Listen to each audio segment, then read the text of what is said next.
এত রাতে আবার কোন হারামজাদা ফোন করলো? হ্যালো, কে বলছো?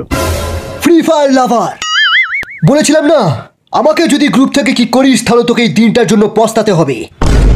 এখন আমি হিপ হপ আইডি কিনেছি, তো আমি কি ন্যাংটো হয়ে নাচবো নাকি? এখন আর তোমায় ইমোট দেখিয়ে মারতে হবে না, এখন মেরে ইমোট দেখাবো। দম থাকলে চলে আয় কাস্টমে।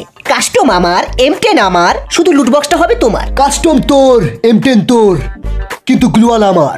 লল তোকে ডেজার্ট দিয়ে নক করে গ্লুয়াল দিয়ে প্যাক করে তোকে ললের পরে লল দেখাবো।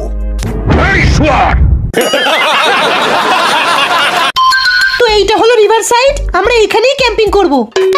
ভেস্ট ছাড়া ক্যাম্পিং করা যাবে না, হেলমেট ছাড়াও ক্যাম্পিং করা যাবে না, আর আমার পারমিশন ছাড়া কেউ পাকামো করে রাশে যাবে না, বুঝেছো? নোবরাদের সাথে র্যাঙ্কেট খেললে এই জ্ঞানগুলোই শুনতে হয়। শোন, একটা ইউটিউবারদের স্কিম আমি খুঁজে পেয়েছি। 25 দিনেই ডায়মন্ড ডবল। 25 দিনেই ডায়মন্ড ডবল, তো আমিও করবো ডায়মন্ড ডবল। আরে এই স্কিমটা তোদের মতো নোবরাদের জন্য না, এর জন্য বড় ইউটিউবার হতে হবে, 70-এর উপরে লেভেল হতে হবে। ভাই আমার ইউটিউবে 100টা সাবস্ক্রাইবার আছে, এর জন্য কমসে কম তোর হিপ হপ আইডি থাকতে হবে।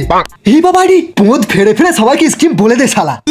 কিন্তু আমার কাছে তো হিপ হপ আইডি নেই, রেড ক্রিমিনাল আইডি চাই, ওর নিচেই হবে না। রেড ক্রিমিনাল, কিন্তু আমার কাছে তো গ্রিন ক্রিমিনাল আছে ভাই। আচ্ছা ঠিক আছে ঠিক আছে, একটা কাজ কর, আইডি আর পাসওয়ার্ডটা দে। একটা সন্দেহ হচ্ছে ভাই, আমার আইডিটা হ্যাক হয়ে যাবে না তো?